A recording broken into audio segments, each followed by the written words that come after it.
যিজনৰ বিষয়ে আপুনি বেয়া কথাকেইটা পাতিব, বেয়া চৰিত্ৰটো পাতিব, তেওঁ আত্মাখন শুদ্ধ হ'ব আৰু তেওঁ সেই লেতেৰা চৰিত্ৰখিনিৰ পৰা তেওঁৰ বেয়া গুণখিনি আপোনালৈ আহিব। তাতকৈ কিন্তু লাভ একো নহয়। নপাতয় কাণ যিটো কৃষ্ণৰ কথাত, ভৈল দুই কৰ্ণতাৰ দুই ভীতিকাত। যি দুখন কাণে আমি কৃষ্ণৰ কথা শুনিব পৰা নাই বা শুনা নাই, দুটা ডাঙৰ ডাঙৰ গাঁত কঢ়িয়াই লৈ ফুৰিছে বুলি কৈছে হৰিটোৱে। যিখন জিভাই ৰামকৃষ্ণ শব্দটো ফুটা নাই, আনৰ পৰচৰ্চাৰ পৰসিংহা কৰি ফুৰিছোঁ, সেইটো বেঙৰ জিভা বুলি কৈছে। মানে বেঙে টুকুৰাই থকা এই জিভাখনে টুকুৰাই থকাৰ মাজত পাৰ্থক্য নাই। হিজাৰ কৰ্ণপথ কণ গৈল দামোদৰ,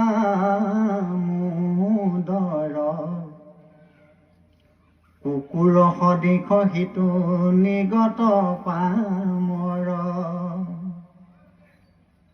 এই বিষ্ঠা মূত্ৰ ভুঞ্জয় যেন ই অধম কৰে, উতে যেন কণ্টক চুবায়াতি মৰে। যেন গাধে ব্যৰ্থে মাত বহিম ৰে ভাৰ, এই চাৰি গোটা পশু পতন্তৰ তাৰ। নপাতয় কাণ যিটো কৃষ্ণৰ কথাত, ভৈল দুই কৰ্ণ তাৰ দুই ভীতি গাত। এই হৰি গুণ নগাই কৰৈ ইয়ানে ব্যাখ্যান, জানা জিভা ভৈল তাৰ বেঙৰ সমান। যাৰ শিৰে নকৰে কৃষ্ণক নমস্কাৰ, কিৰীতি যুগুত মাথ ভাৰ ভৈলা তাৰ। কৃষ্ণৰ নকৰে কৰ্ম যিটো হস্ত দুই, কংকন সহিতে সিটো হব সম হুই। কৃষ্ণৰ মূৰ্তিক যিটো নেদেখো অধম, তাৰ চক্ষু সময়কে মৈৰাৰ চকা সম। সেই কৃষ্ণৰ স্থানক যিটো নকৰে গমন, বৃক্ষ শিপা সম তাৰ দুখানি চৰণ। ভকতৰ পদৰেনো নলয় যিজন, জীৱন্ততে হব সিটো মৃতক সমান। কৃষ্ণ পদ তুলসীৰ নললে জ্ঞান, কাহন্ত নিশ্বাস সিটো ভাথিৰ সমান। হৰি হৰি বোলন্তে নহিকে ৰোমাঞ্চিত, বৰ্জশীলা সদিক যা নিবাতাৰ চিত। হেন শুনি সুত পুৰি ইউক অভিমত, যি কথা কহিলা সুকে ৰাজাৰ আগত। কহিও সমস্তে শুনো সাৱধানে, তৃতীয় অধ্যায় কথা গৈলা সিমানে। এতিয়া সুন্দৰকৈ আগবঢ়াইছে যে আমাৰ দশইন্দ্ৰিয় শৰীৰটো আমি কেনেকৈ ঈশ্বৰক সেৱা কৰিবলৈ এই কথাখিনি সুন্দৰকৈ আগবঢ়াইছে যে ক্ষণকো নুশুনে কৃষ্ণ কথা যিটোনৰ ব্যৰ্থে আয়ু হৰে হৰে সূৰ্য সিটো মনুষ্যৰ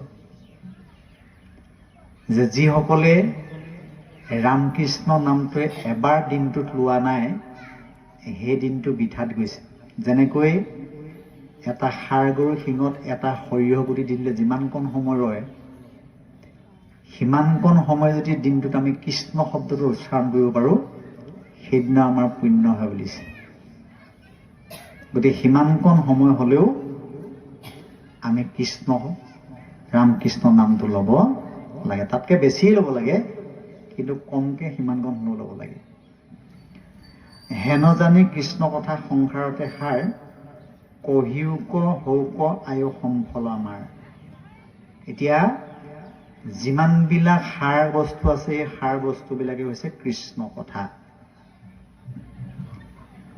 আমাৰ চাৰিটা বস্তু আছে গুৰু দেও নাম ভকত এই চাৰি বস্তু আৰু বাকী সকলোবিলাক অবস্তু এই চাৰি বস্তু সত্য যুগতো আছিল তেতা যুগতো আছিল দাপৰ যুগতো আছে এতিয়া কলি যুগতো আছে সত্য যুগত শংখ চক্ৰ গদা পদ্ম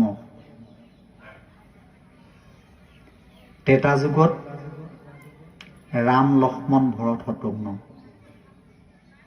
দাপৰ যুগত কৃষ্ণ অৱতাৰ হওঁতে শংখ চক্ৰ গদা পদ্ম আৰু কলি যুগত এই শংখ চক্ৰ গদা পদ্ম শংকৰ গুৰু আবিৰ্ভাৱ হৈ গুৰু দেও নাম ভকত এই চাৰি বস্তু এই চাৰিটা হৈছে বস্তু আৰু আমি সকলোবিলাক অবস্তু এই ক্ষণেক আছে মানে খন্তেক আছে খন্তেক নাই কিন্তু স্থায়ী বস্তুটো হৈছে ভগৱন্তৰ নাম গুৰুদেও নাম ভকত এতিয়া কৈছে যাৰ কৰ্ণ পথক নগৈল দামোদৰ কুকুৰ সদৃশ সেইটো নিগত পামৰ যিখন কাণেৰে আমি ভগৱন্তৰ কথা শুনা নাই কুকুৰৰ লগত তুলনা কৰিছে নিৰ্গত পামৰ বুলি কৈছে বিষ্ঠামুক্ত ভঞ্জয় যেন অধম শুকৰে উতে যেন কণ্টক চুবাই আতি মৰে এতিয়া স্বৰ্গত ইন্দ্ৰই অমিত পান কৰি অপেশ্বৰীসকলত যি সম্ভোগ কৰে আৰু মৰ্ত্যত গাহৰিজনীয়ে গাহৰিজনীৰ লগত একে সম্ভোগে কৰে বিষ্ঠামুক্ত খাই হৃষ্টপুষ্ট হৈ থাকে কিন্তু কি নাই ভগৱন্তৰ নামটো নাই একেই উতে যেন কণ্টক চুবাই আতি মৰে উতে মৰুভূমিত কেপটাছ নামৰ এবিধ গছ পায় উদ্ভিদ তাত যিহেতু থৰ্মৰ ভিতৰত বালি থাকে আৰু উতে খাদ্য হিচাপে সেই কাঁইটটোকে চুবায় যিমান চুবাই তাৰ হেৰিয়াত কাঁইটে বিন্ধি সিমান তেজ ওলায় তথাপিও চুবায় আমাৰ তুলনাটো কি দিছে আমি যেতিয়া আনৰ কথাবিলাক চুবাওঁ সেই উতে কাঁইট চুবোৱাতে কি বুলিছে সেইটো মাধৱ পুৰুষে ঘোষাটো উল্লেখ কৰিছে আমি যেতিয়া দুজন ব্যক্তি গোট খাই ৩ নম্বৰজন ব্যক্তিৰ কথা আমি পাতো তেতিয়া লাভটো কি হৈ চাব সেইকাৰণে আমি পৰচৰ্চা পৰহিংসা পাতিব নালাগে সেইটো পাতিলে কি হয় মাধৱ পুৰুষে ঘোষাত উল্লেখ কৰিছে হে কুকথা পাখণ্ড সংবাদ বিবাদ পৰ্বতয়াতিয়াকাৰ হে ৰাম কৃষ্ণ নাম বৰ্জক পহাৰী কৰাতা কমখি মূৰ এতিয়া কুকথাৰ পৰা কি হয় কুকথানো কি পৰচৰ্চা কুকথা পাতিলে আমাৰ কি হয় পাখণ্ড উৎপত্তি হয় বুলি কৈছে আৰু সংবাদৰ পৰা কি হয়? বিবাদ হয়, কাজিয়া হয়। পাপটো কিমান বাঢ়ে? পৰ্বত আতিয়াকাৰ, পৰ্বতটো সমানকে পাপটো বাঢ়ি গৈ থাকে বুলি কৈছে। যদি তেনেকুৱা কথা কোনোবাই আপোনাৰ গৃহত পাতিবলৈ আহিছে, তেওঁলৈ এপাত আপুনি বৰ্জ্য নিক্ষেপ কৰক। কোন পাত বৰ্জ্য? ৰাম ৰাম কৃষ্ণ কৃষ্ণ এইবিলাক কথা হ'লে আমাৰ ঘৰত নলিয়াব। আৰু দ্বিতীয় দিনা সেই মানুহজনে আপোনাৰ ঘৰত পৰচৰ্চা পাতিবলৈ সাহস নকৰে। এতিয়া কুকথা পতাৰ পৰা লাভটো কি হয়? যিজনৰ বিষয়ে আপুনি বেয়া কথাকেইটা পাতিব, বেয়া চৰিত্ৰটো পাতিব, তেওঁ আত্মাখন শুদ্ধ হ'ব। আৰু তেওঁ সেই লেতেৰা চৰিত্ৰখিনিৰ পৰা তেওঁ বেয়া গুণখিনি আপোনালৈ আহিব। তাতকৈ কিন্তু লাভ একো নহয়। সেইটো শাস্ত্ৰই আমাক হকিয়নি দি আছে। তাৰ পাছত কৈছে, যেন গাৰ্ধে ব্যৰ্থে মাত্ৰ বহি মূৰে ভাৰ, এহি চাৰি গোটা পশু পতন্তৰ তাৰ। এতিয়া গাধই বোজা কঢ়িয়াই, গাধই বোজাটো কিমান কঢ়িয়াব পাৰে? চন্দনৰ বোজাটো যদি লৈ যায়, 4টা খুৰাত 4টা ইটা দি দিয়ে, আৰু 4টা ইটা বোজাৰ ভৰত ইটাকেইটা ফাটি যাব লাগিব, তেতিয়াহে তাৰ বোজাটো মানে সম্পূৰ্ণ হয়। যদি বোজাটো কম হয়, বালিত খোজ কাঢ়োতে ধলং পলংকে যায়। গতিকে উতে বোজা কঢ়িওৱা আৰু পৰচৰ্চা, পৰহিংসা এইবিলাক কৰি ফুৰাই একেই বুলি কৈছে। এইকেইটা পশুৰ লগত তুলনা কৰিছে আমাক। নপাতয় কাণ যিটো কৃষ্ণৰ কথাত, ভৈল দুই কৰ্ণতাৰ দুই ভীতিকাত। যি দুখন কাণে আমি কৃষ্ণ কথা শুনিব পৰা নাই বা শুনা নাই, 2টা ডাঙৰ ডাঙৰ গাঁত কঢ়িয়াই লৈ ফুৰিছে বুলি কৈছে হৰিটোৱে। হৰিগুণ নগাই কৰে আনেখে ব্যাখ্যান, জানা জিভা ভৈলা তাৰ বেঙৰ সমান। যিখন জিভাই ৰামকৃষ্ণ শব্দটো ফুটা নাই, আনৰ পৰচৰ্চা পৰহিংসা কৰি ফুৰিছোঁ, সেইটো বেঙৰ জিভা বুলি কৈছে। মানে বেঙে টুটুৱাই থকা, এই জিভাখনে টুটুৱাই থকাৰ মাজত পাৰ্থক্য নাই। জাৰশিৰে নকৰে কৃষ্ণক নমস্কাৰ, কিৰীতি যুগুত মাথা ভাৰ ভৈলা তাৰ। যিটো মাথাই আমি ভকত সেৱা, গুৰু সেৱা কৰিব পৰা নাই। এতিয়া আমি ভকত সেৱা, গুৰু সেৱা কেনেকৈ কৰিম সেইটো মই কৈ থৈ যাম।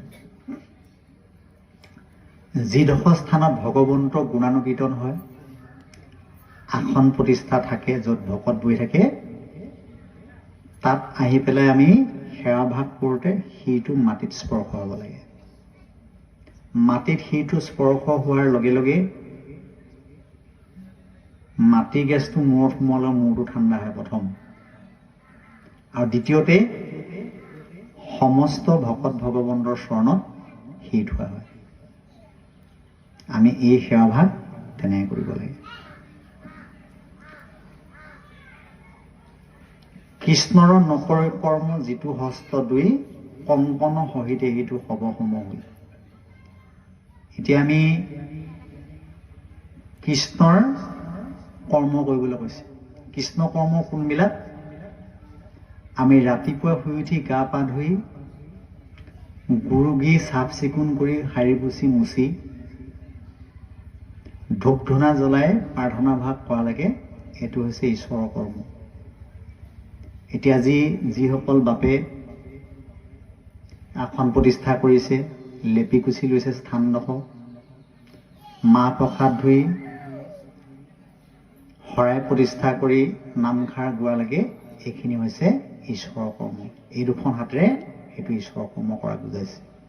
গতিকে আমি যেই নামলৈ নাযাওঁ কিয়, এই হাত দুখনে আমি ঈশ্বৰৰ কৰ্ম কৰিব লাগে। কোনোবাই মাহ প্ৰসাদ ধুইছে, কোনোবাই কল কুঁহিয়াৰ কাটি দিছে,